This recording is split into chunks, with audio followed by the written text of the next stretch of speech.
ámbito relevante, un ámbito relevante en la investigación, en los estudios con hombres y masculinidades. Bueno, y pensando en términos de las configuraciones de masculinidades, he considerado que un elemento fundamental es entender con mayor profundidad y detenimiento qué son los mandatos. Y la Real Academia Española denomina como mandato el orden o precepto que el superior da a los súbditos. Y entonces, en este sentido, hay dos elementos, el orden y el precepto. El orden, que es la regla o modo que se observa para hacer las cosas, actividades en el que se enmarca alguien o algo, y el precepto es mandato y orden que el superior hace observar y guardar al inferior o súbdito, cada una de las instrucciones o reglas que se dan o establecen para el conocimiento de un arte o facultad. ¿Qué entonces nos está proponiendo este concepto? Por una parte, nos presenta un marco regulatorio, y un marco regulatorio que en términos sociológicos podemos inscribirlo dentro del ámbito de la dominación. Y la dominación tiene dos elementos que son sustantivos. Uno que es la disciplina y la obediencia. Y la disciplina y la obediencia solamente pueden garantizarse en su ejecución a través de un sistema pedagógico. Un sistema pedagógico que implica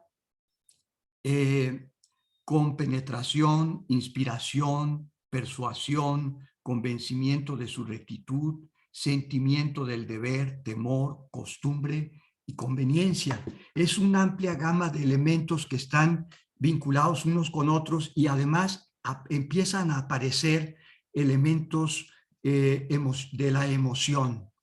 Y en este sistema pedagógico está instalado elementos del privilegio que no son solamente privilegios, sino también deberes y costos. O sea, este juego de privilegios, deberes y costos siempre se juegan en función de cuatro modalidades: atribución, apropiación, versus renuncia o desposesión. Los mandatos siempre están jugándose en estos cuatro elementos. Me pueden atribuir un mandato, puedo apropiarme del mismo, puedo renunciar o me pueden despojar del mismo. Y se señala que estos mandatos, que es un deber ser, es algo impuesto sin discusión, dice Bourdieu, ¿no? Y habría que preguntarnos si realmente los mandatos son impuestos y no se discuten. Estamos en este siglo XXI, en esa segunda, tercera década, y en donde precisamente los mandatos están sujetos a una constante discusión, a una constante disputa, y lo que se disputa es el universo simbólico, la legitimidad, y están enmarcados en las relaciones de poder, resistencia contra poder.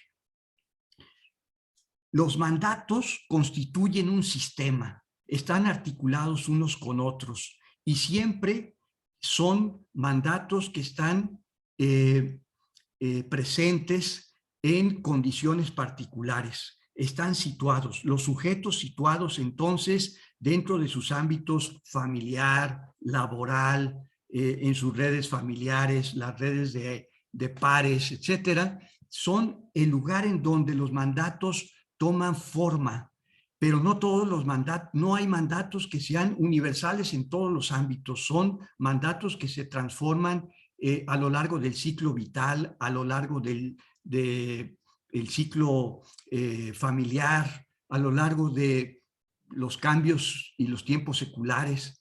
Y también los mandatos tienen primacía. No todos los mandatos tienen el mismo rango. Hay mandatos de primer orden y hay mandatos de segundo orden. ¿Y a qué me refiero con esto?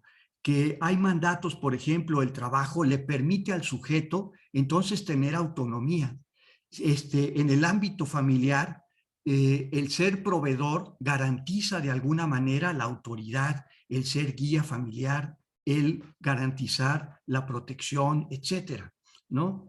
Entonces, habría que identificar cuáles son y cuáles son las implicaciones de ello. Por otra parte, los mandatos siempre son proposiciones culturales. Y estas proposiciones culturales son, de alguna manera, tienen distinto nivel de convicción y de adquisición cultural. De los mandatos no basta saber de ellos, ni utilizarlos de manera como un lugar común.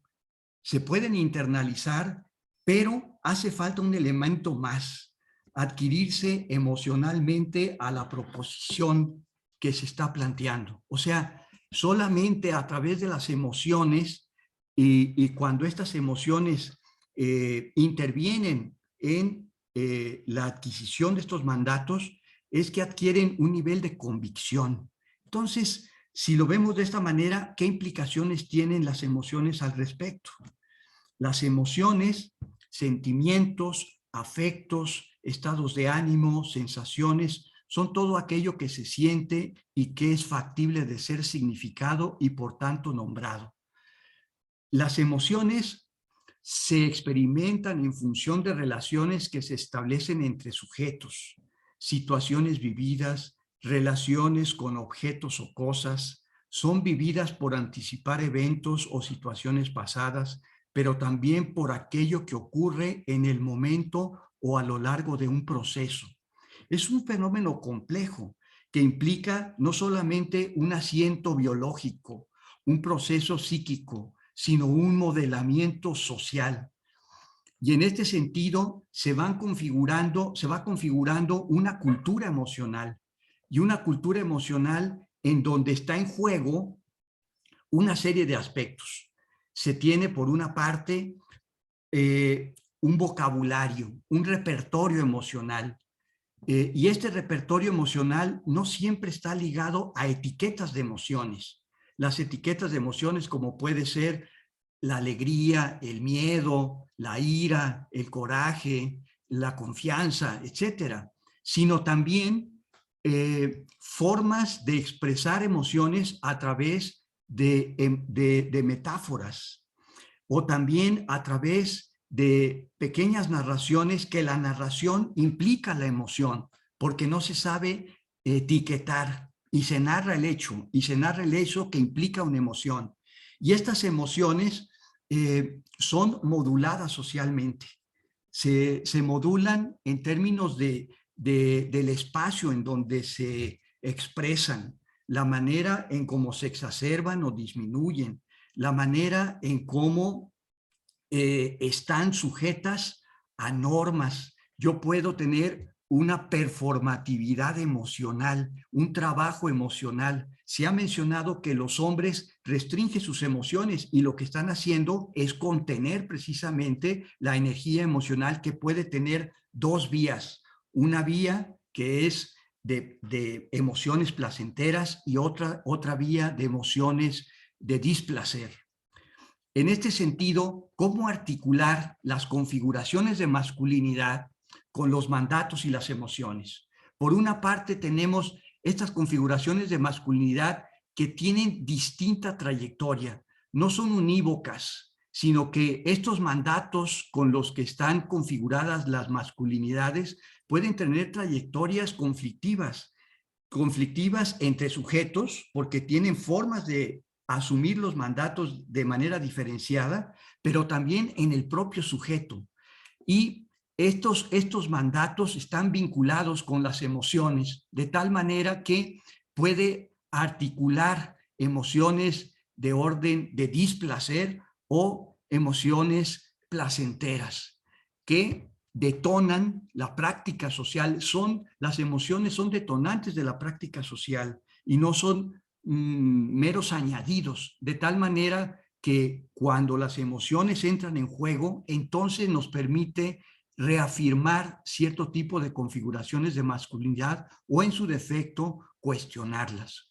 En este sentido, las emociones que han sido poco estudiadas dentro de las discusiones de hombres y masculinidades tienen, desde mi punto de vista, un peso fundamental que ha sido soslayado.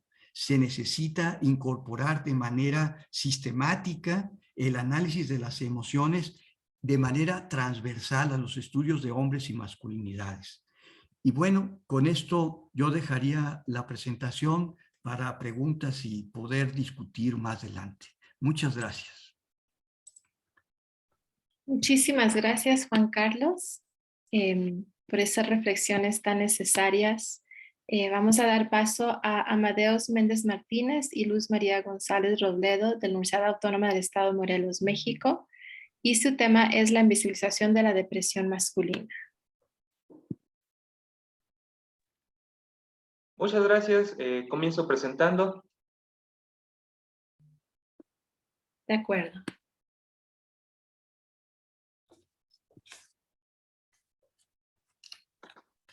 Perfecto. Sí podemos. Gracias, gracias.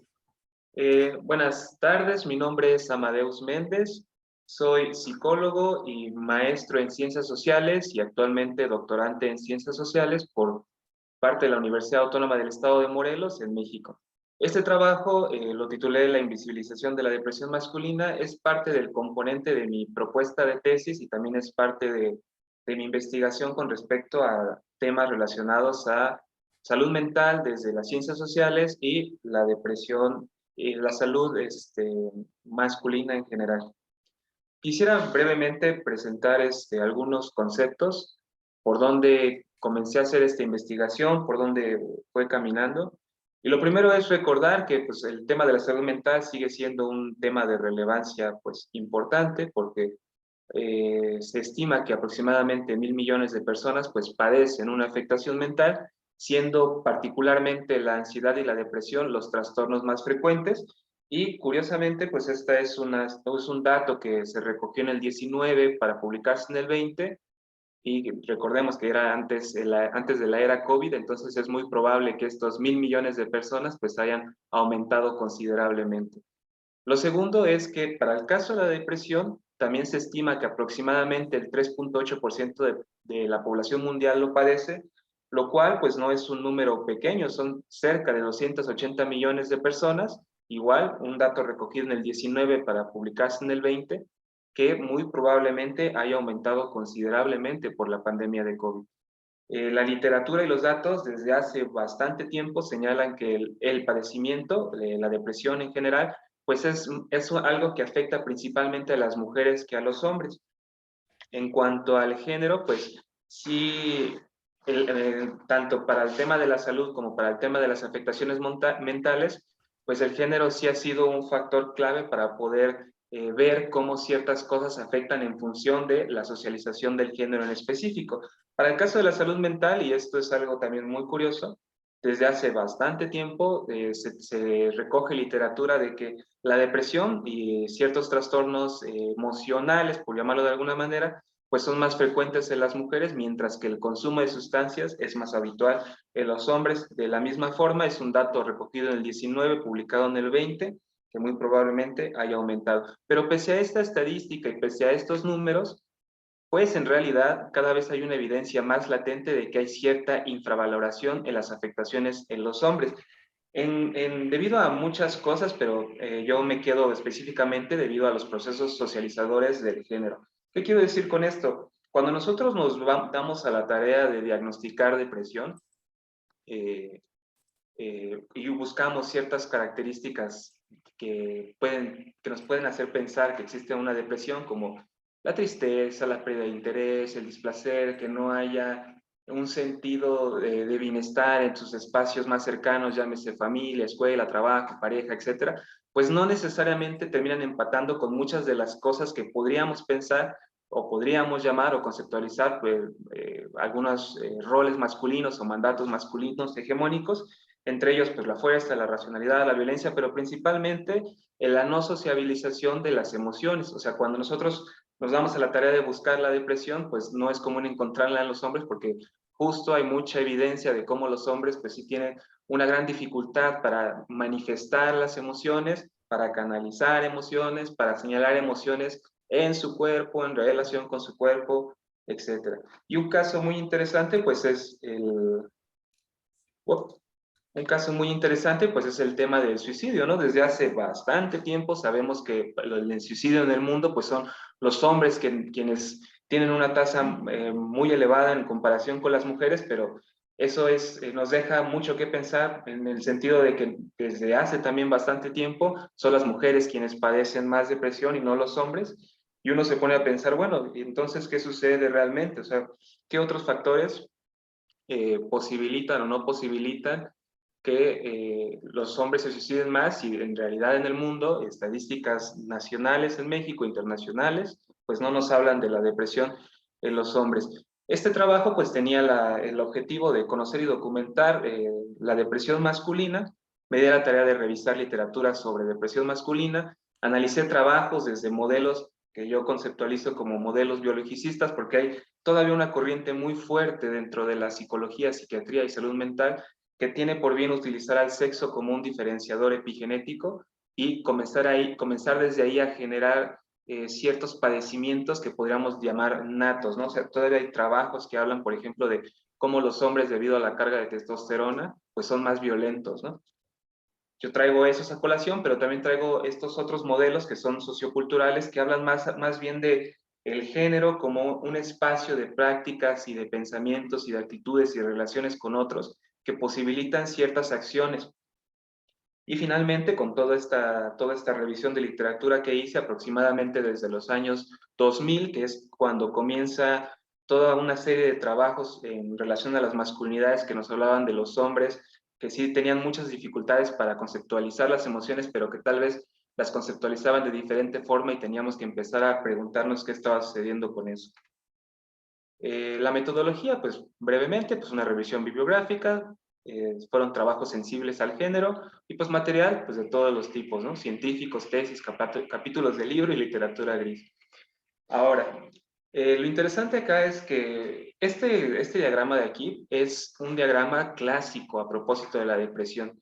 Y esas son las cosas que uno como psicólogo o alguien que se encargue de la salud mental, pues usualmente espera encontrar en una persona con depresión, ¿no? Que es que se siente cansado, que no se puede concentrar, que tiene muchos temas con relación a que no puede dormir, no tiene buen apetito, tiene un sentimiento de culpa constante, falta de autoestima, no tiene interés o ha perdido el placer de hacer muchas actividades cotidianas, ¿no?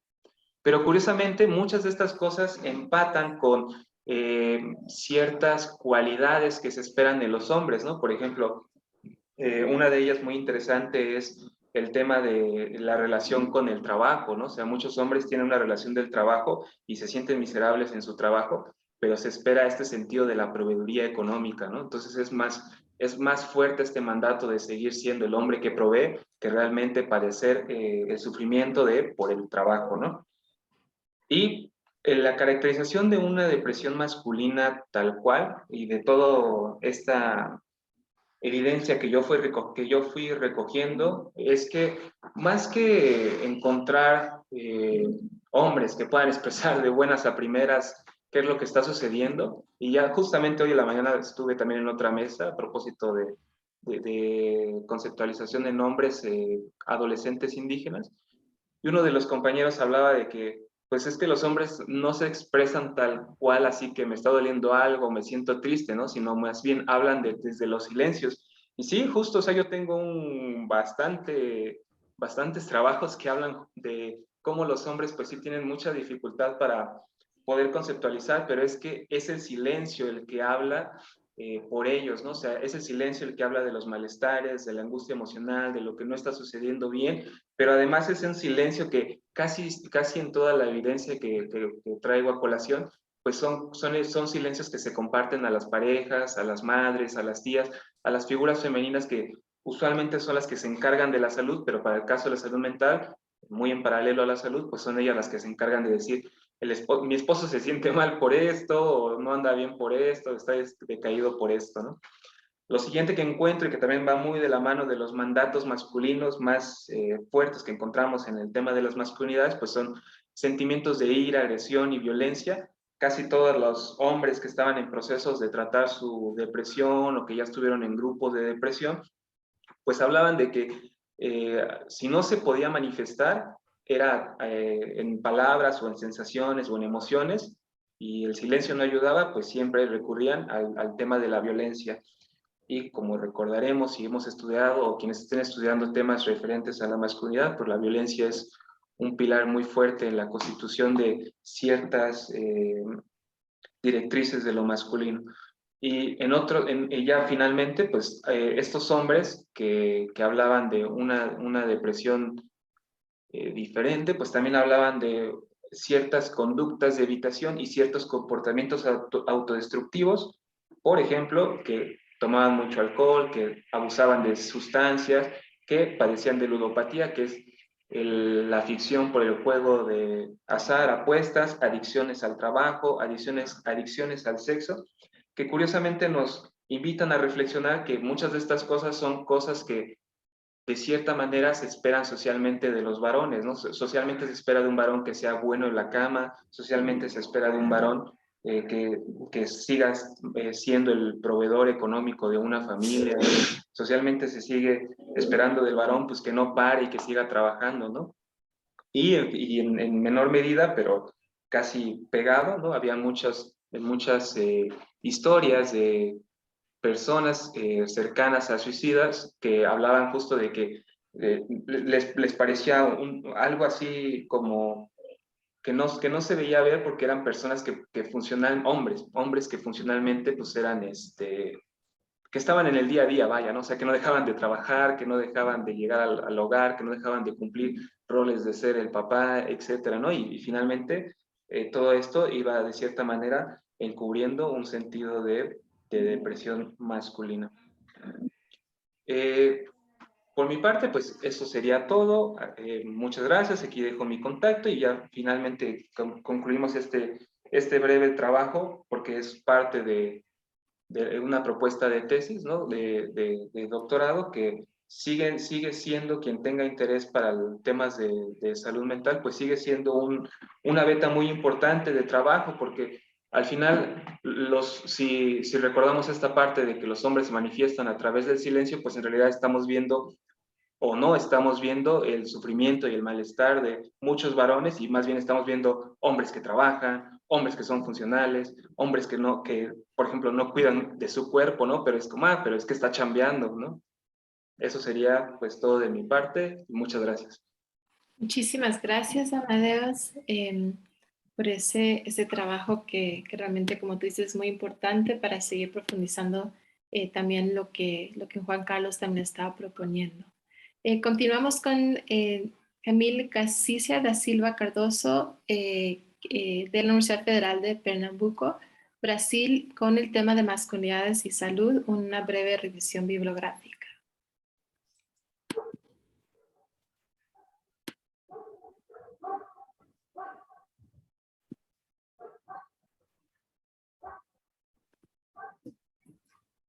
Vou pedir licença para falar em português, vou falar bem pausadamente.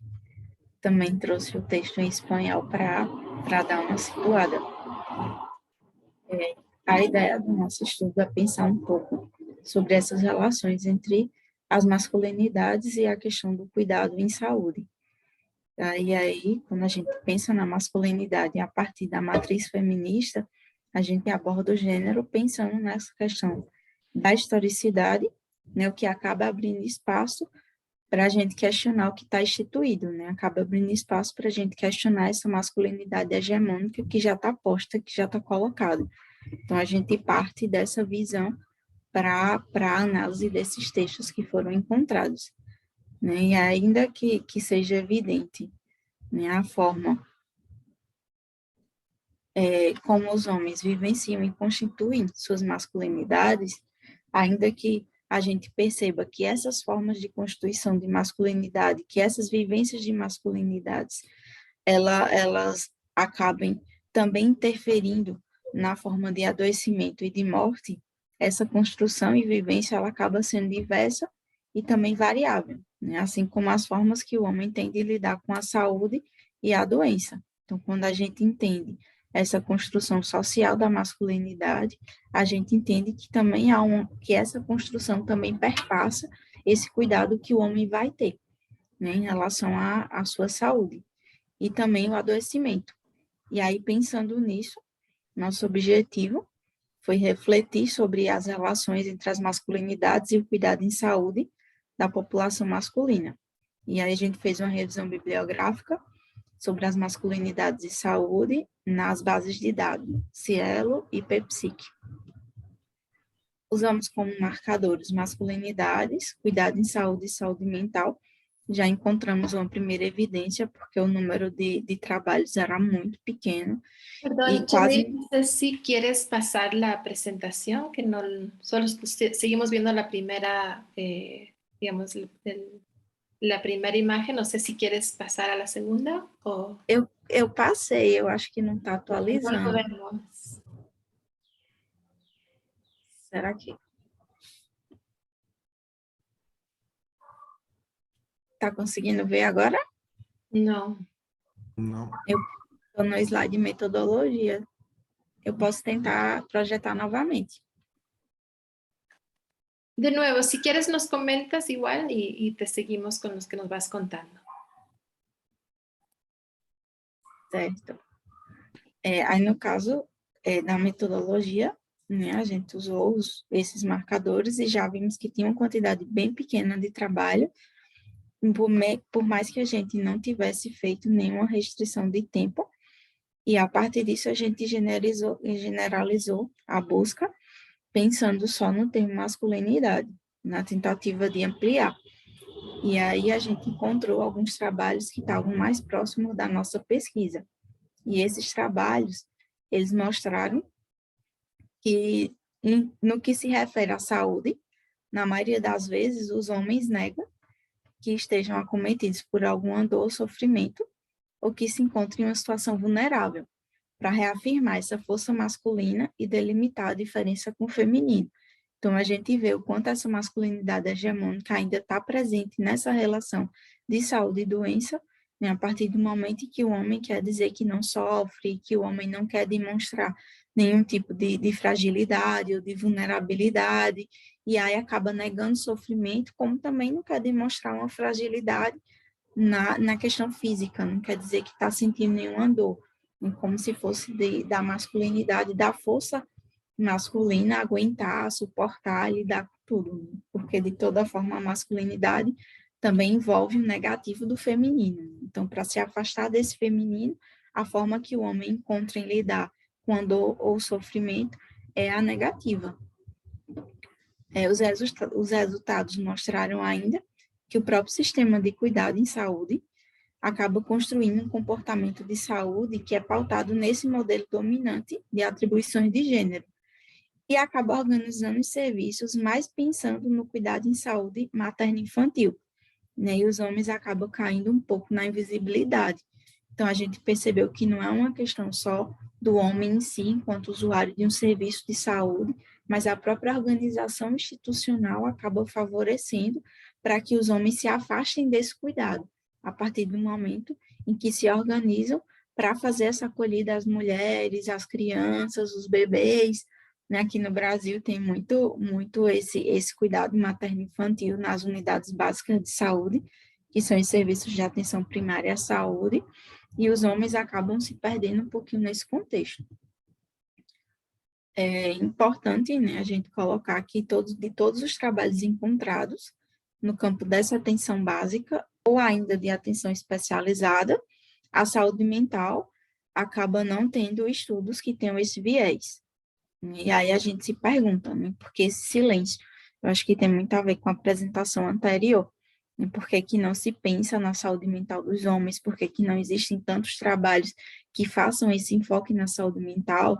E, de fato, de todos os trabalhos encontrados, todos os trabalhos foram realizados no campo da atenção primária ou em hospitais, no campo da atenção especializada, voltado para algum adoecimento específico físico-biológico, né? Não se pensava muito nesse sofrimento psíquico, nessa questão da saúde mental dos homens. E aí, mediante isso, a gente conclui que há uma tendência à medicalização através da cultura de gênero e, consequentemente, masculinidade hegemônica, né? Porque acaba invisibilizando as dificuldades de gênero e os aspectos relacionais entre masculinidades e sofrimento ou adoecimento. E aí é interessante que a gente percebe que quando os trabalhos vão trazer a consulta com homens e com mulheres, há uma diferença fundamental, porque as consultas com os homens, eles relatam que eram muito mais breves e mais objetivas. Então, pensava-se na situação problema, como eles colocavam, não enfatizavam muito o contexto que o homem estava vivendo, mas pensava-se naquele problema, naquela queixa específica e pensava-se em alguma medicação que pudesse resolver aquilo, né? Acabava que o resto era mais ignorado, né? E aí os profissionais colocam que as consultas com as mulheres acabavam sendo consultas mais prolongadas e que as mulheres conseguiam falar mais de si, falar do seu contexto de vida, falar de suas dificuldades, bem diferente dos homens. A forma como os profissionais e instituições diferem os gêneros acaba também reafirmando as hegemonias e gerando discriminações, tá? Em detrimento das ficções a esses modelos hegemônicos. O que entendemos recair em um grande problema, quando a saúde não consegue romper esses modelos biomédicos e dialogar com as especificidades e os marcadores sociais desse homem. Deixa eu ver, travou para mim também. Deixa eu tentar só ver o finalzinho aqui.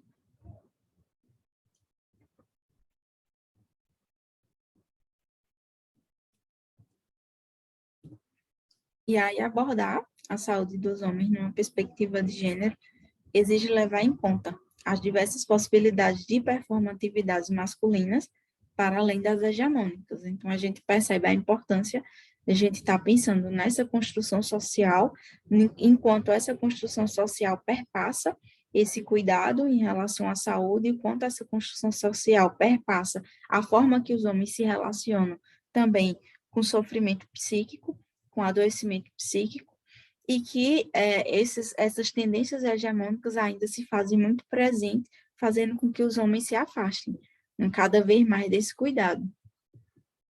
E aí tem as referências, e agradeço a atenção de vocês. Muchísimas gracias, Jamila. Igual te pudimos comprender tu presentación y muchas gracias por esas contribuciones, a pesar de que no funcionó el PowerPoint, pero te agradecemos mucho.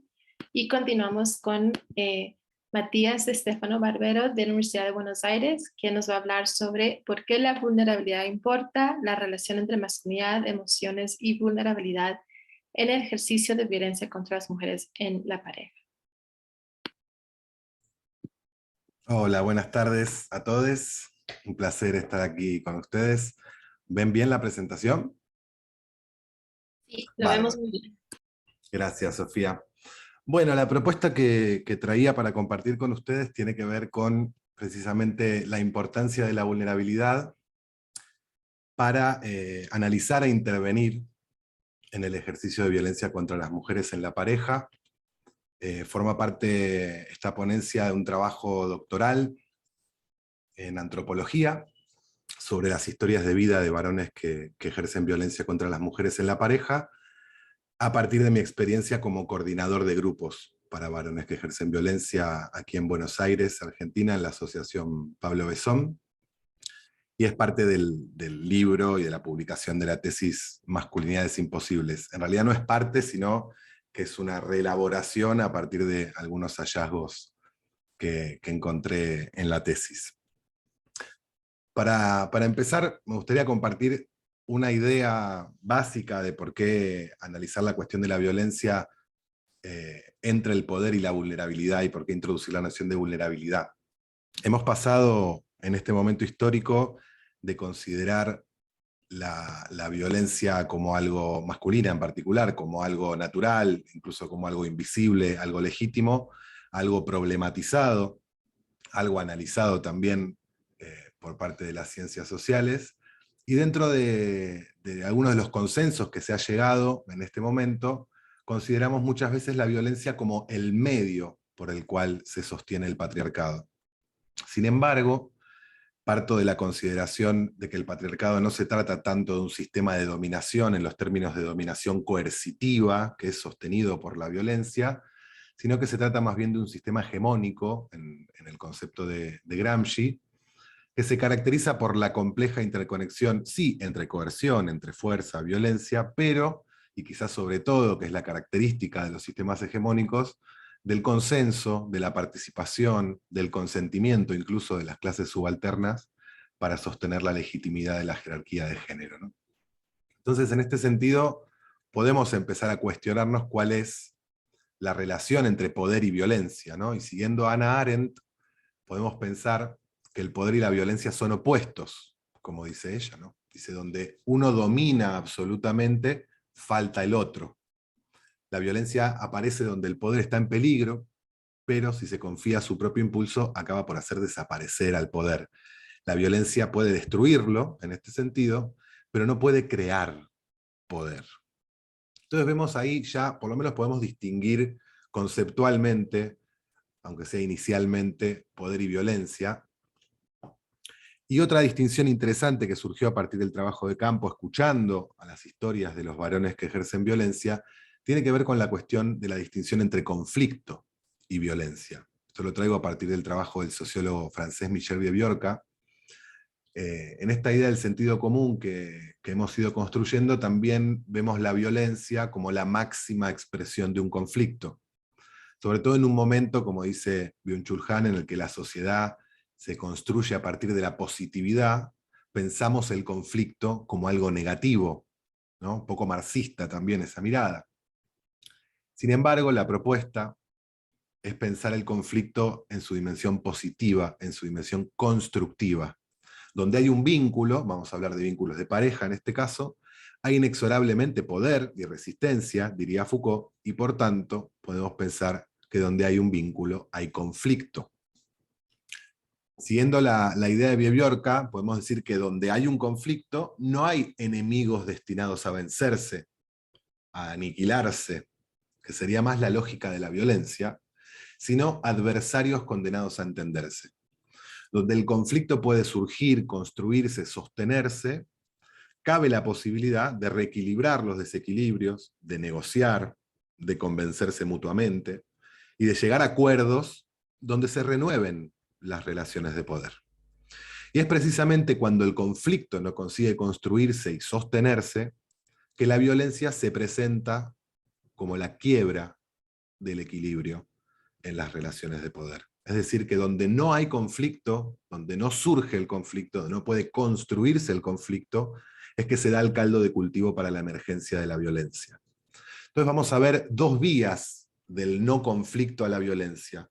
Por un lado tenemos una primera vía que implica no reconocer a la otra parte como legítima adversaria.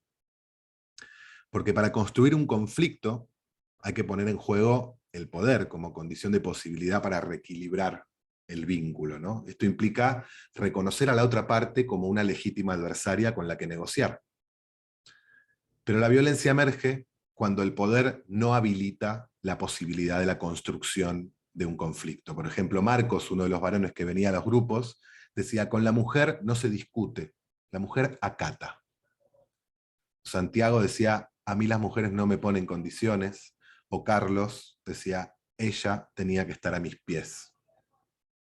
En ese sentido, cuando surge una demanda, un reclamo, un conflicto por parte de sus parejas, ellos no las consideran como legítimas adversarias, es decir, no hay lugar para el conflicto. Por lo tanto, surge la posibilidad de la violencia. Pero tenemos una segunda vía del no conflicto a la violencia, que es donde me quiero detener especialmente, que es cuando no se tienen los medios para construir el conflicto. Porque puede ser que yo reconozca a mi pareja como legítima adversaria, digamos, pero tengo que tener los medios para poder construir un conflicto y negociar, ¿no? Y esto implica identificar emociones propias y de la otra persona, conseguir expresarlas y soportar la vulnerabilidad que implica ponerlas en juego. Y en este sentido, pensamos las relaciones de género, estamos más habituados a pensarlas como relaciones de poder, pero también podemos pensar las relaciones de género como relaciones de vulnerabilidad. Si hemos priorizado en los estudios sobre violencia, la relación entre violencia y poder, es también porque la vulnerabilidad la hemos entendido frecuentemente de forma dualista y excluyente, ¿no? Solemos pensar que quienes sufren la violencia son vulnerables, o están en una situación de vulnerabilidad, y quienes la ejercen ni son vulnerables, ni están en una posición de vulnerabilidad. Y sin embargo, en la experiencia del trabajo que les comparto, el papel de la vulnerabilidad resulta fundamental para conocer también y analizar e intervenir en las situaciones de violencia. Como decía también Juan Carlos al principio, la invulnerabilidad es una de los mandatos, ¿no?, de la masculinidad privilegiada en los hombres. Pero tenemos que tener cuidado de no pensar que por ser un mandato es de hecho un atributo que efectivamente poseen, ¿no?, sino que es una forma de construir masculinidad, ¿no?, y de demostrarla. Entonces, considerar a los hombres invulnerables lleva a la reproducción de una visión caricaturizada que caracteriza homogéneamente a los varones como sujetos poderosos, y especialmente a los varones que ejercen violencia, ¿no?, que tenemos una visión caricaturizada, monstruosa y especialmente poderosa. La propuesta que quería compartir implica introducir la noción de vulnerabilidad, pero no como una forma de pasividad, de victimización, de desresponsabilización, tampoco con el esencialismo paternalista con el que solemos considerarla, sino como una condición común de la vida humana, como una característica inherente a las relaciones sociales, al igual que el poder. No hay persona que no tenga una posición de poder en alguna interacción, en alguna situación en el campo social, como tampoco hay persona que pueda escapar de la vulnerabilidad. Entonces, si seguimos la conceptualización de Butler, podríamos decir que no hay algo así como personas vulnerables e invulnerables, sino estructuras sociales e instituciones que distribuyen desigualmente la vulnerabilidad. Sin embargo, parece en este momento histórico que la medida del éxito en nuestras sociedades parece ser la invulnerabilidad, ¿no?, independientemente del género. El sujeto moderno capitalista es un sujeto invulnerable. Sin embargo, hay una cuestión particular en la relación que tiene la masculinidad con la vulnerabilidad y la invulnerabilidad. Vamos a introducir la noción de vulnerabilidad como lo hacen Gilson, Hooks o Brown, que la vinculan estrechamente con las emociones. Gilson dice que la vulnerabilidad es afectabilidad. Es la apertura al mundo y a afectar y ser afectados. Bell Hooks la vincula con la intimidad, o Brown con la incertidumbre, el riesgo y la exposición emocional. La cuestión es que si los mandatos de la masculinidad incluyen la autosuficiencia, la independencia, la racionalidad, el control, queda poco lugar para la vulnerabilidad. Como decían antes les compañeros, el miedo, la vergüenza, la tristeza suelen ser emociones negadas y silenciadas, pero que no están ausentes de la vida de los varones, y de hecho rigen poderosamente sus vínculos y sus relaciones. Entonces vamos a pensar la vulnerabilidad en el sentido en el que no se reduce únicamente a la exposición a sufrir un daño. La vulnerabilidad no es per se negativa. La vulnerabilidad supone, como decía, una apertura al mundo y al vínculo con los otros, donde el daño es posible, pero no es la única posibilidad. La vulnerabilidad es la condición de posibilidad de todas nuestras experiencias. Sin apertura y vínculo con los otros, no hay experiencias humanas significativas como el amor, la integración, la dicha, el valor, la empatía, la creatividad. De hecho, eso lo sabemos bien, ¿no? El amor implica vulnerabilidad. Implica poner en riesgo algo y ver cómo nos relacionamos con la otra persona con ese riesgo. Y sobre ese riesgo se construye la confianza, por ejemplo, el respeto, ¿no? Entonces vemos la vulnerabilidad fuera de la negatividad con la que solemos pensarla, o por lo menos introducimos otra variable, no es per se negativa. El problema es que en el proceso de hacernos hombres, los niños, somos expuestos a pedagogías de la crueldad, como diría Rita Segato, o a una pedagogía de la invulnerabilidad, también podríamos pensar.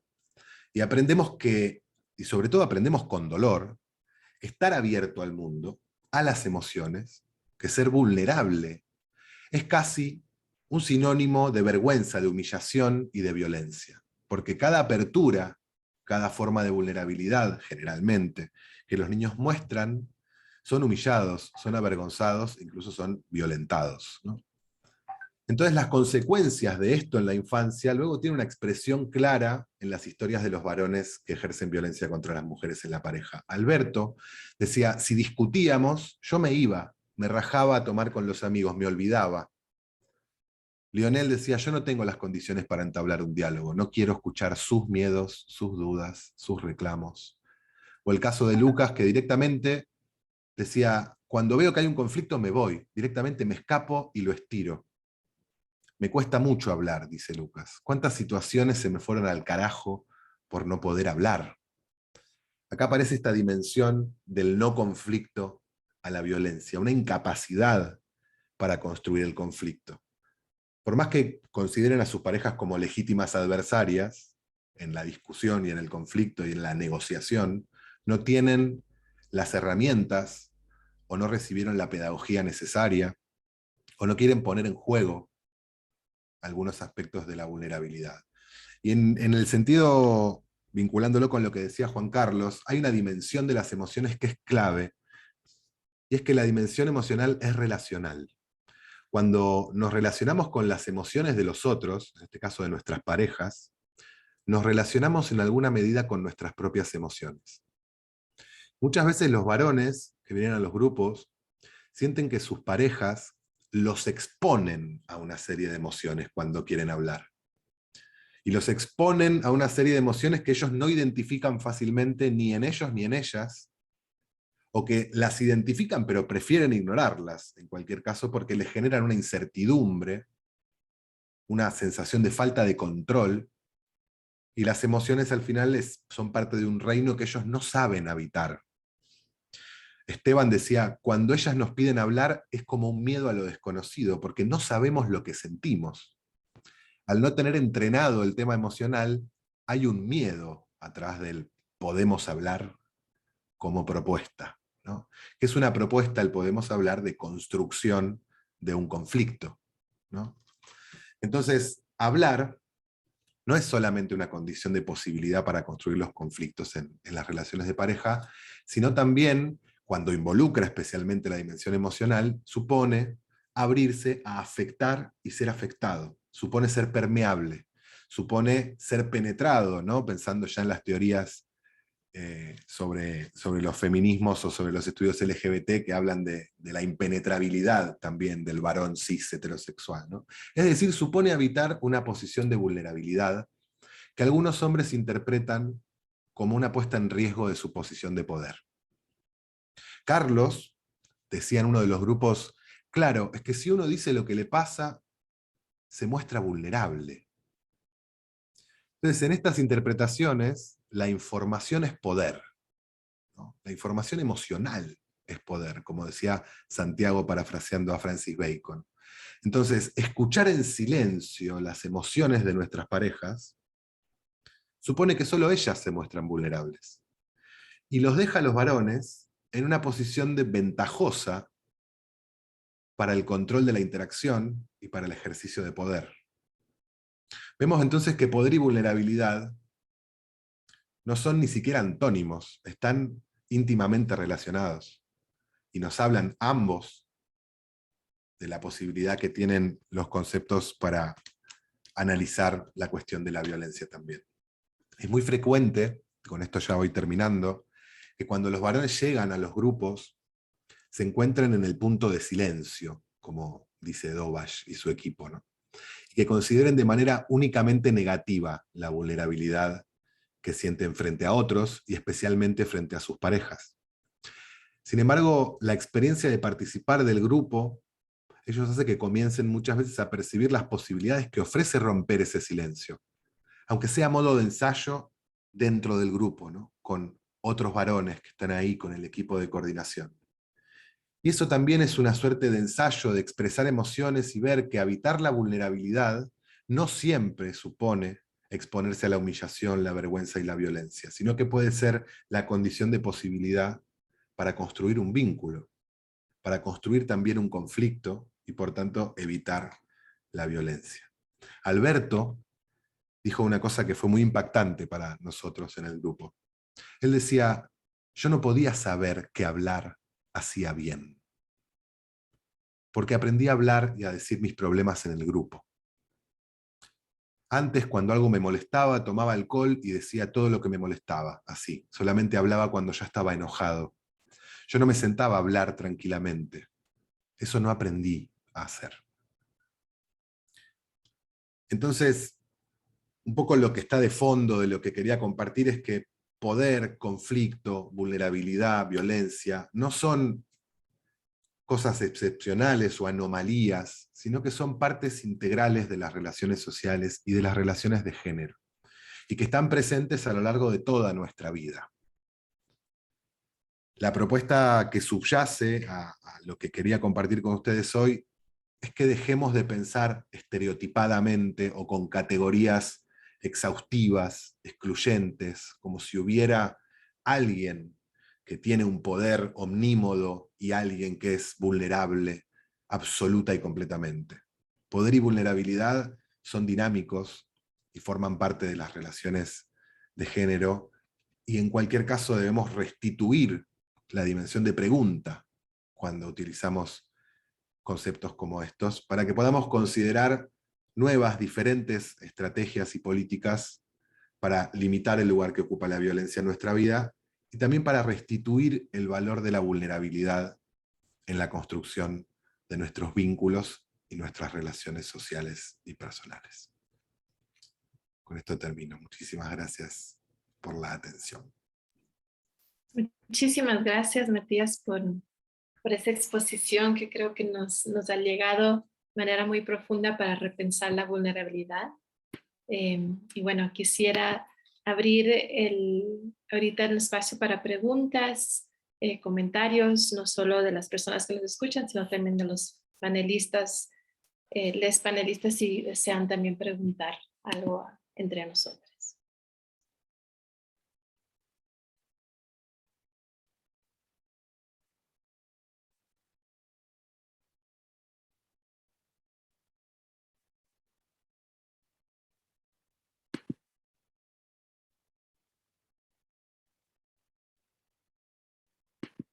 También pueden poner las preguntas en el chat, como desean.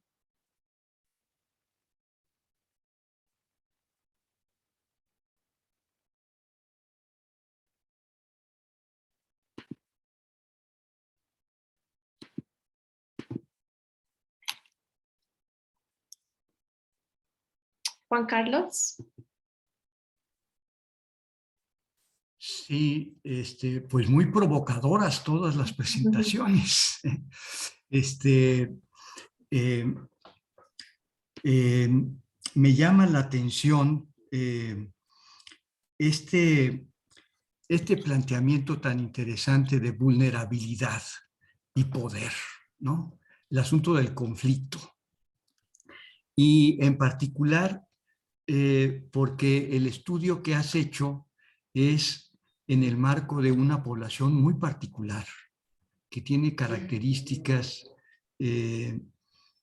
que los llevan precisamente a exponerse a una a repensarse, ¿no? Y que creo que es muy interesante además porque es una reflexión grupal, en donde se miran en el espejo y pueden establecer esta identificación en la otredad, ¿no? A mí me parece muy interesante eso.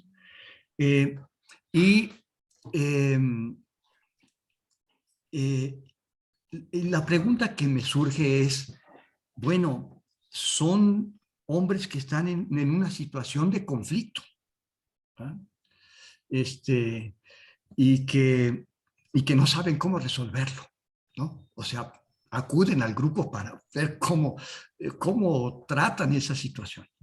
Pero no sé si ustedes también, tú en particular, has reflexionado sobre hombres que no están precisamente en esa condición, sino hombres que transitan su vida en donde el ejercicio de violencia no es un elemento significativo en sus relaciones de pareja, sino que, bueno, eh, eh,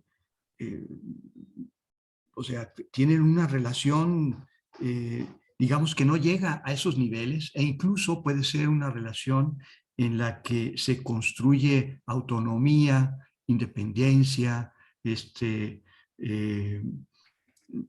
eh, ¿cómo entonces piensas tú el asunto de la vulnerabilidad y del conflicto en en estas otras poblaciones, en donde no están precisamente en una situación de encrucijada en su relación, ¿no? Me pareció también escuchar como un eco de lo que planteaba Víctor Seiler y, y Kaufman, ¿no? Michael Kaufman, en sus trabajos del dolor y del privilegio y del poder, ¿no? Bueno, esa es para empezar y animar la discusión. Muchas gracias, Juan Carlos.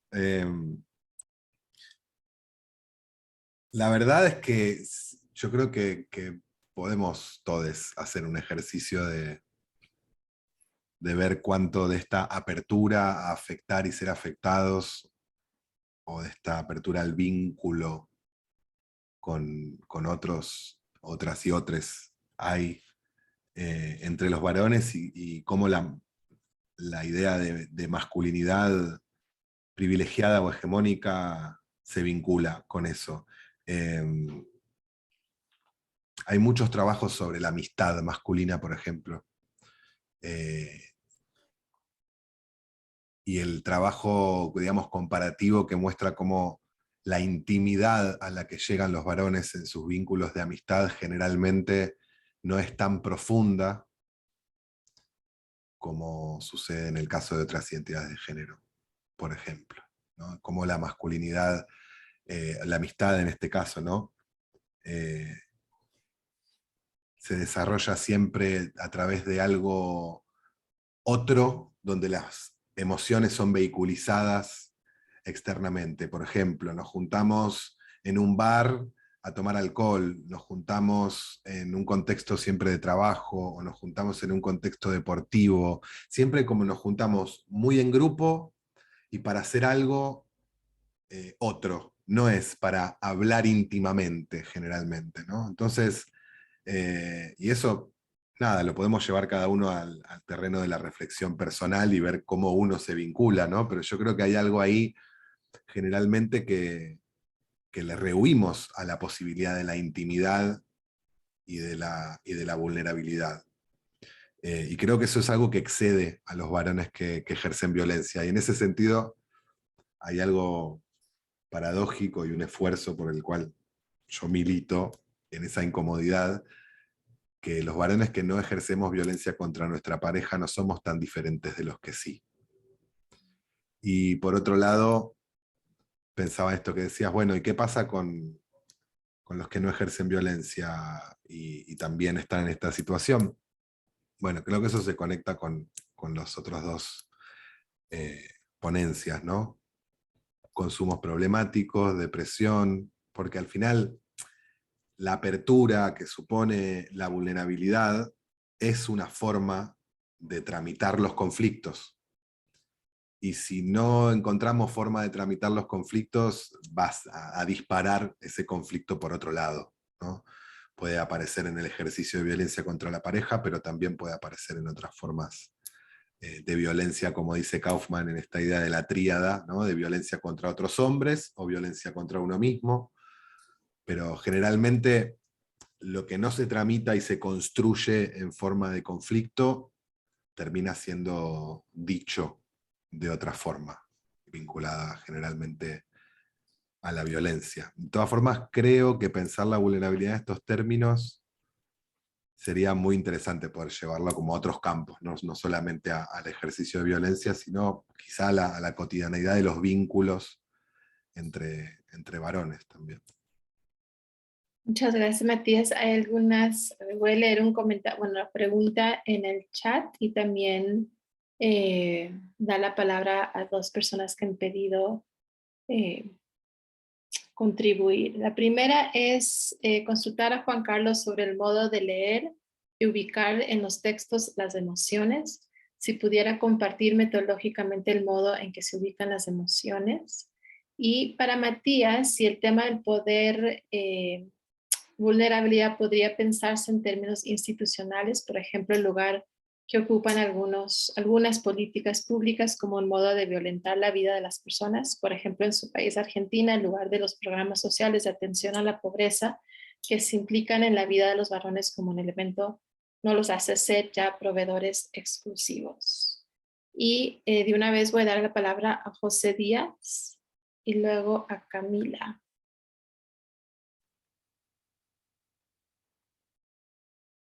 José, te escuchamos.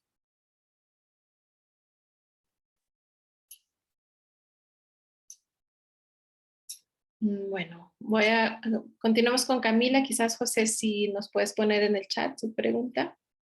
Camila Pepe.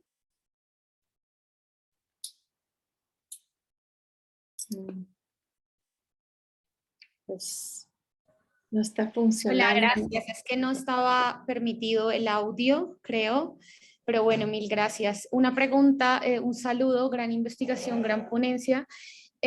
Una pregunta que me asalta bastante, Camila Patiño, Colombia, Línea Calma, Secretaría de Cultura, también con José. Me asalta bastante la curiosidad sobre si estos hombres de los que hablas en el recorrido de la investigación se refieren acerca de presiones de sus parejas como heterosexuales, de sus parejas mujeres, si es que son heterosexuales, o de sus compañeros hombres, sino sobre la necesidad de expresarse, porque en algunos otros grupos de trabajo de los que he participado, algunos hombres en Colombia han expresado como la sensación y el sentimiento constante de presión por la incapacidad de poderse vulnerables, hablar, expresarse, y la necesidad de específicamente los hombres heterosexuales, sus compañeras, por escudriñar, ¿cierto? Y abrir un poco lo que implica para ellos el tránsito por cualquier emoción. Y quisiera saber en tu investigación y en tus grupos si esto fue parecido o es solamente una diferencia absolutamente cultural, que creería que no, pero me asalta esa duda. Un gusto, de nuevo, gracias. Gracias, Camila. Y José, creo que ya te podemos escuchar. ¿No? A ver, intenta.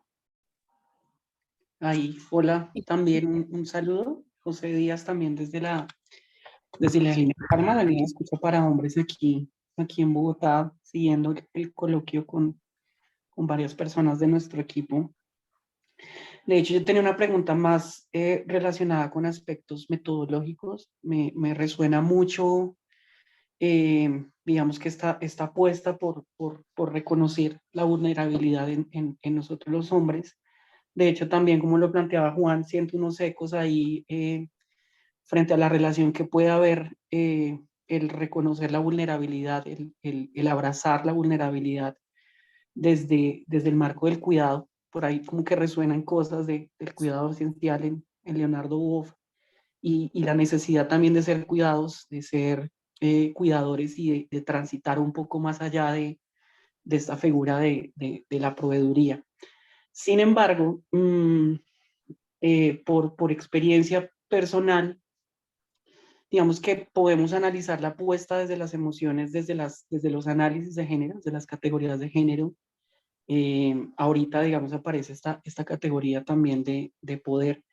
Sin embargo, la pregunta va más encaminada en cómo puede ser funcionar un dispositivo metodológico para proponer esta conversación con los hombres, si bien habitan como silencios justamente por esta pedagogía de la invulnerabilidad que limita, digamos, que los hombres nos expongamos a decir finalmente que necesitamos ser apoyados, ser escuchados o acompañarnos, entre otros. Entonces, como que la pregunta era más, ¿cómo lo proponen? Digamos, ¿cómo proponen ustedes esta conversación con los hombres? de cara también a que hay una discusión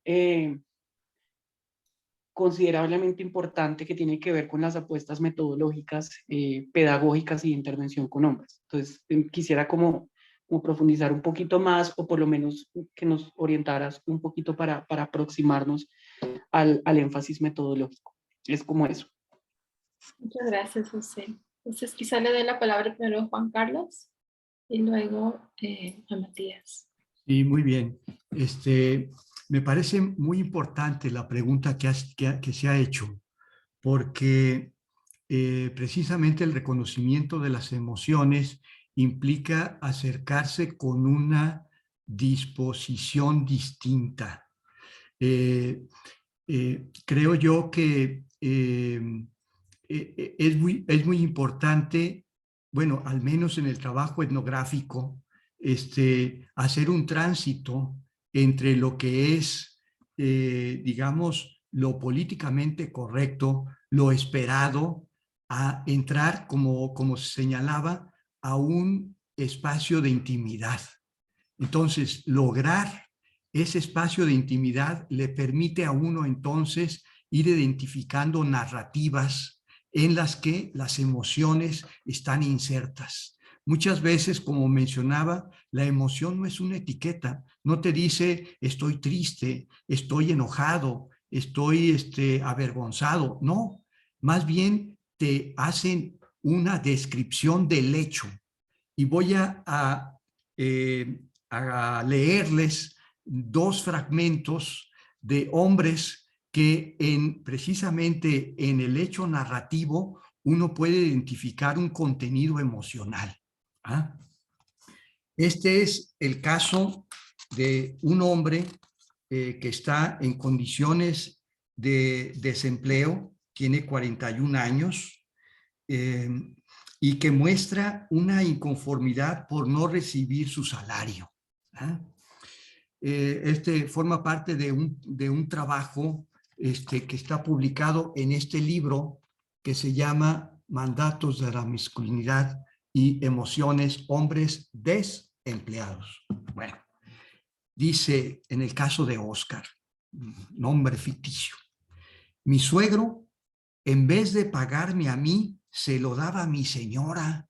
Y dice, no, es que le voy a dar el dinero a Bere, a ti no. No, pues es que yo soy el que estoy trabajando. No, que no. Pues ¿sabe qué? Ahí nos vemos. O sea, ya ve, ya uno a esa edad es más rebelde y todo. Y dije, no, pues así no. ¿Eh? O sea, él lo que está manifestando es una inconformidad por la humillación a la que está sujeto por el suegro. ¿Ah? No menciona precisamente una emoción en particular.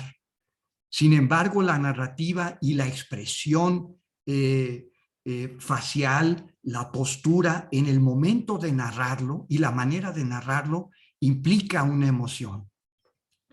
Otra forma de expresar emociones, en otro fragmento, es el caso de un hombre de 36 años que tiene una hija y que estaba desempleado en una situación de mucha tensión. Pues cuando nació mi hija entré en crisis, la crisis económica, y vendí lo que tenía. Tenía una computadora, la vendí, es decir, me quedé sin nada. El terreno lo perdí, ya no lo pagué, en fin, me deshice de todo lo que tuve. Lo que tuve ya lo deshice para obtener dinero porque no tenía trabajo. O sea, es precisamente esa narrativa lo que está implicando un contenido emocional.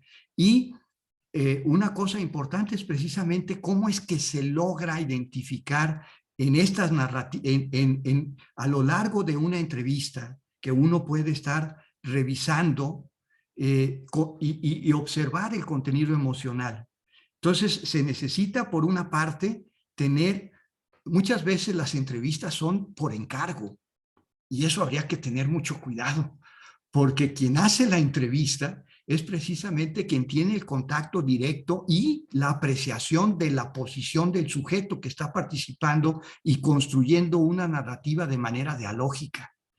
Entonces, bueno, Y por último, para no extenderme, me voy a permitir mostrarles un caso en el que lo que está narrando es una metáfora.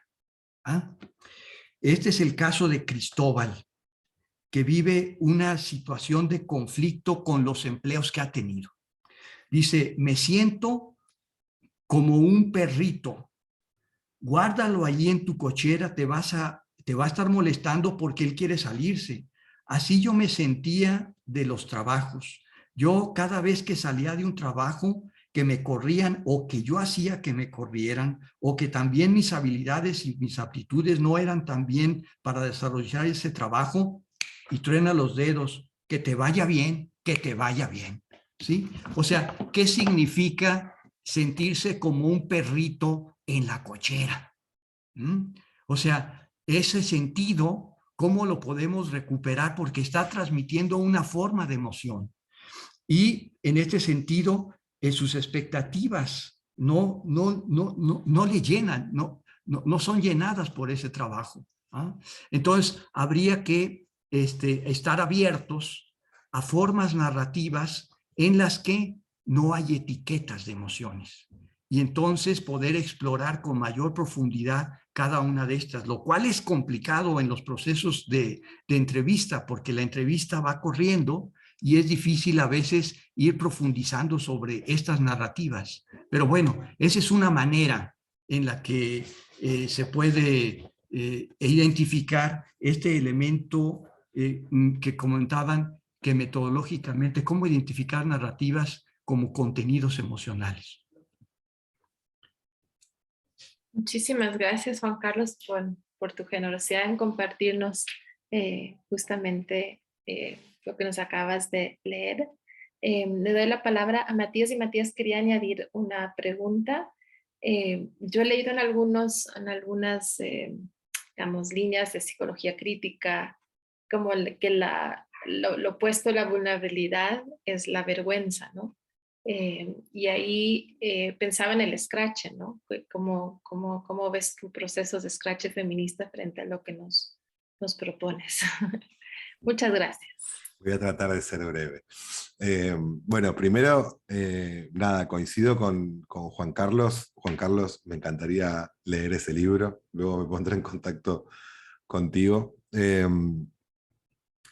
Hay una cuestión metodológica muy particular en el trabajo que hacemos también, porque, y un poco en la línea de lo que decía Juan Carlos, nosotros trabajamos con los varones en los grupos a veces por años.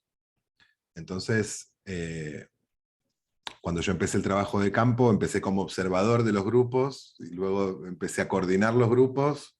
Entonces nada, el registro del trabajo de campo es de 100 grupos, ¿no? De 100 sesiones. Entonces ahí hay un proceso de años de trabajo, muchas veces con los mismos varones, y luego la entrevista, muchas veces la hacía luego de conocerlos por meses. Entonces ahí hay algo del vínculo que decía Juan Carlos, que también es fundamental para permitir determinadas expresiones también, en esta idea de la vergüenza, un poco en lo que decía Sofía también. Y luego hay una metodología que tenemos en la asociación, por lo menos, y que es muy compartida por muchos de los espacios que hay aquí en Argentina, que el trabajo que hacemos en los grupos no es de señalamiento. Nosotros digamos, no censuramos ninguna expresión, y de hecho les decimos a ellos, no somos jueces. Estamos acá para contener, para acompañar, para alojar lo que sucede. Entonces, como decía antes, es un espacio que muchas veces para ellos es el primer espacio colectivo, o que no es de uno a uno, digamos, donde ellos experimentan por primera vez que no hay relaciones jerárquicas de competencia, de humillación y de vergüenza. Entonces también es un proceso, por eso al principio muchas veces se encuentran en ese punto de silencio y de a poquito van viendo que, no sé, uno expresó alguna emoción o alguna vulnerabilidad y nadie salió a reírse o a atacarlo, sino todo lo contrario. Entonces eso es un proceso metodológico también de trabajo. Trabajamos como les decía, muchas veces con historias de vida, y ahí la emoción emerge, ¿no? Es prácticamente, es difícil porque muchas veces no surge en el primer instante del relato, pero no se puede sostener muchas veces si el varón sostiene su participación en el grupo, es muy difícil sostener una posición invulnerable, porque uno está expuesto a la vulnerabilidad de los otros y porque en el relato de las historias uno se quiebra esa coraza de alguna forma, ¿no? Eh, Luego, con la pregunta de las políticas públicas, hay una cosa para mí muy significativa, que es que el sistema, en esto que decía de la conceptualización de Butler sobre la vulnerabilidad, el sistema produce y distribuye desigualmente la vulnerabilidad. Las mujeres y lo femenino están socializadas en la vulnerabilidad y los varones y lo masculino en la invulnerabilidad. Y luego de hacer esa distribución desigual, explota esas vulnerabilidades e invulnerabilidades. Insisto en que no pensemos la vulnerabilidad como algo negativo. Me refiero a esto. El sistema, incluso en sus políticas públicas, termina reproduciendo el orden de género cuando asigna a las mujeres el rol de cuidadoras. Si las mujeres, muchas veces incluso los varones quieren ocupar esos roles, pero no saben cómo hacerlo y todo está dado para que no lo hagan, porque cuidar supone vulnerabilidad, supone apertura, supone un vínculo con los otros, supone incertidumbre, muchas veces vinculadas a las emociones. Entonces, si nosotros distribuimos sistemáticamente la vulnerabilidad hacia lo femenino, no nos es de extrañar que el cuidado, no en la distribución social, sino en la capacidad subjetiva que una persona siente para hacerlo incluso, tenga que ver también con cómo se distribuye desigualmente. Si las políticas públicas no toman en cuenta cómo se distribuye desigualmente la vulnerabilidad y la invulnerabilidad, van a terminar reproduciendo el orden de género. El sistema explota la invulnerabilidad de los varones cuando los cría, digamos, como soldados insensibles y luego los explota en puestos de trabajo vinculados al riesgo, al no registrar el propio cuerpo, no registrar al otro. Entonces ahí aparece también cómo se explota esa desigual distribución de la vulnerabilidad y la invulnerabilidad. Y luego la pregunta que hacía la compañera, ellos, en la experiencia que nosotros tuvimos en los grupos y tenemos en los grupos y en la investigación, ella mencionaba esto de la presión de las parejas por tratar de abrir eso, esa coraza de invulnerabilidad. Y eso aparece claramente y por eso quería hoy traer la idea de las emociones como relacionales. Incluso cuando alguien pretende, digamos, penetrar en esa coraza y ver de qué se trata lo que le sucede a sus parejas, muchas veces es muy frustrante para las mujeres porque sienten que no conocen a sus parejas profundamente. Y hay algo de los varones que muchas veces es que no nos conocemos a nosotros mismos. No es solamente que estamos ocultando, sino que estamos negando una parte nuestra. Pero luego, yo creo que hay una emoción fundamental en todos los relatos de los varones, y lo han mencionado todas las ponencias hoy, que tiene que ver con la frustración, con esta idea de expectativas no cumplidas, ¿no? Y eso, muchas veces la idea de la frustración y de la inseguridad son dos emociones muy palpables en la vida de los varones y que están muy vinculadas también luego con el ejercicio de violencia. Y para los varones, esta presión por parte de sus parejas, que incluso es vivida cuando las mujeres comparten sus emociones, simplemente en esta idea de que si alguien me comparte su miedo, me expone a mí a los míos. No es la relación de las emociones, son, digamos, son dinámicas, son contagiosas también las emociones, ¿no? Si alguien me habla de sus fracasos, me conecta a mí con mi fracaso. Entonces, cuando las parejas nos hablan de sus emociones, nos tocan, nos hacen notar que no somos invulnerables. Y esa sensación, muchas veces de la pareja de querer llegar al otro, también es vivida con frustración por parte de los varones, porque como decía uno en uno de los relatos que traía, no saben qué sienten. Entonces hay una sensación de decir, no sé qué querés de mí, ¿no? Y de hecho te lo expresan con esa emoción, como una sensación de frustración y casi de enojo, por decir, ¿qué es lo que querés de mí? No sé qué querés, decime qué querés. Y la otra persona por ahí lo que quiere es expresar sus emociones y ser contenida, o construir un conflicto a partir de la diferencia. Y eso para los varones muchas veces se convierte en un reino de el descontrol y la incertidumbre que no estamos habituados a habitar. Entonces parte del trabajo que hacemos también tiene que ver con ensayar habitar esos espacios. Y por último, la pregunta que hacía Sofía da para hablar mucho tiempo, la cuestión de los scratches. Creo que tiene que ver también con un proceso con el que empezaba, ¿no? Hablando de los sentidos comunes que vamos construyendo sobre la violencia. Para mí la retórica del scratch es problemática en el sentido en el que supone muchas veces poner la violencia en el otro. Y si podemos no hablar de violencia, podemos hablar de hacer sufrir. Y la retórica del scratch pone en el otro el hacer sufrir y nunca en uno, o una, o une.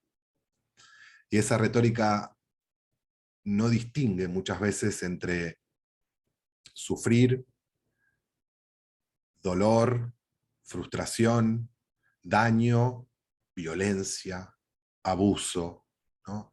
Y ahí yo creo que es un proceso en el que estamos, ¿no? La violencia se ha convertido en el gran significante del último tiempo, por lo menos en nuestro continente, con la cuestión del avance de los movimientos feministas, y eso creo que es un triunfo, pero creo que también estamos en un momento en el que los sentidos sobre qué es la violencia y qué vamos a hacer con ella todavía están abiertos y en disputa, y creo que es importante también, por lo menos para quienes investigamos, que podamos ver qué es lo que está pasando y cómo estamos gestionando eso. Y con esto termino.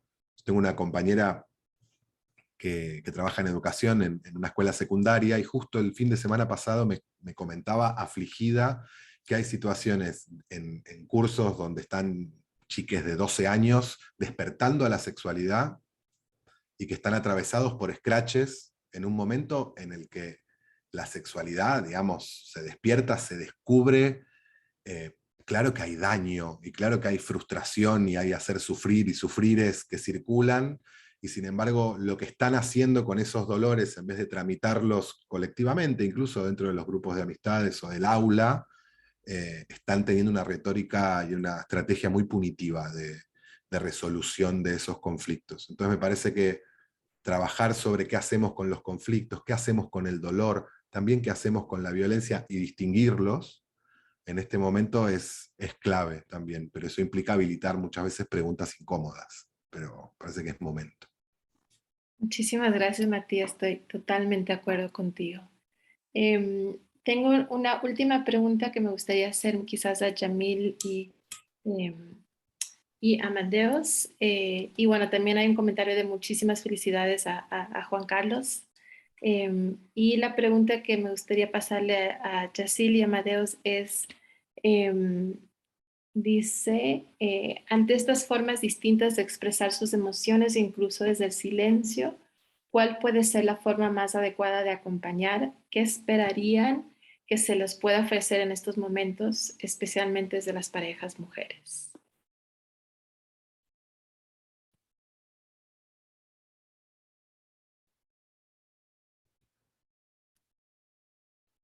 No te escuchamos, Yamil.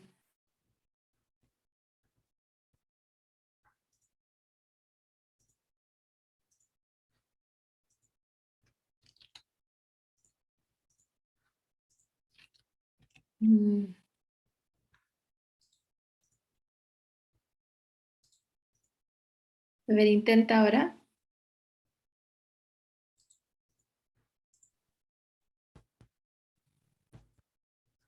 Ok, ¿te parece, Yamil, si pasamos a Amadeus y luego regresamos a ti? Ya. Amadeus. Sí, pues creo que es una pregunta complicada, porque justo lo que estaba comentando Matías a propósito de la vulnerabilidad, pues va muy de la mano de este sentido de cómo se muestran los hombres. Y o sea, yo a bote pronto pues podría decir comprensión, desde luego, ¿no? Pero creo que es muy complicado en el sentido de que del otro lado pues están estos hombres que cuando se muestran vulnerables pues dejan de ser hombres o pasan un sinfín de cosas con ellos, ¿no? O sea, yo si no tendría las respuestas tal cual, salvo lo que recojo en mi pequeña investigación, en mis pequeños intentos de trabajos con hombres, pues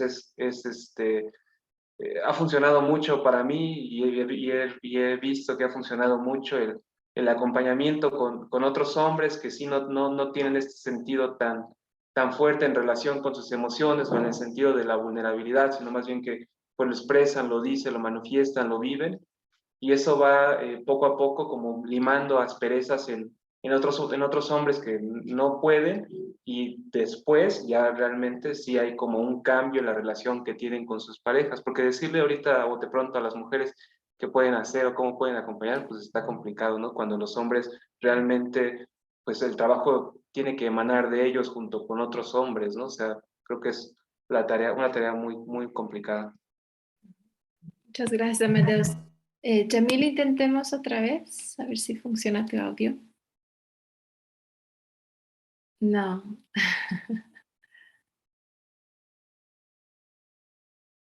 No sé si deseas poner algo en el chat.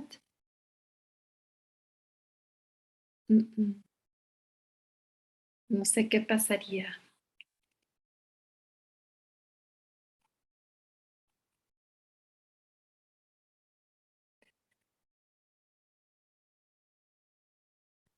Muy bien, entonces, bueno, tenemos una pregunta más y Juan Carlos, o comentario. Sí, me preguntaban de los libros, he puesto en el chat estos títulos y comentarles que, bueno, esta es una manera de solicitarlos en línea impresos, pero están también disponibles para descarga gratuita en plataformas como Amazon y otras plataformas. Ahí los pueden descargar de manera gratuita. Nada más. Gracias, Juan Carlos. No los veo yo en el chat, no sé si los demás lo ven, no sé si lo puedes poner para todos. A ver, Todos ahí dice todos en la reunión, si puedes ponerlos ahí. a ver, voy a... ¿Ahora sí? No. También No, si me lo quieres mandar directamente a mí y yo los copio, también sí, puede funcionar. ya.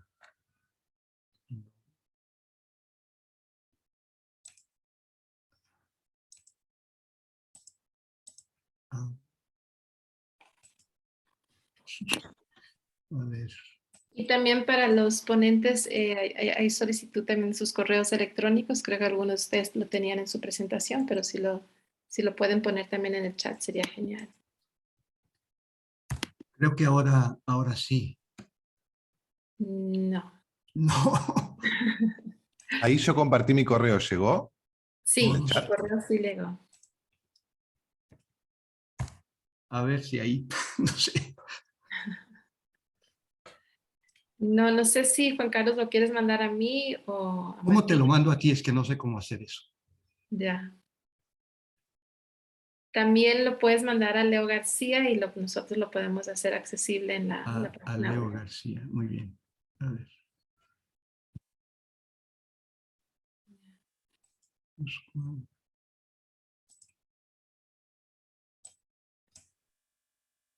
Y también nos compartió Matías los trabajos de él. Muchas gracias por eso. Sí, ahora ya nos llegó. Muchas gracias, Juan Ok, Carlos. muy bien. Solo si nos puedes añadir tu correo y con eso ya podríamos cerrar. Sí, cómo no.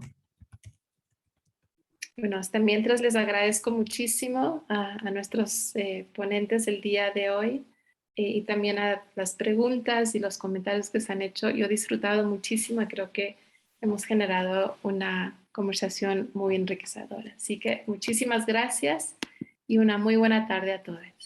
Muchas gracias a ustedes. Muchas gracias. Un abrazo Hasta a luego, todos. que estén Un bien. abrazo. Hasta luego. Muchas gracias.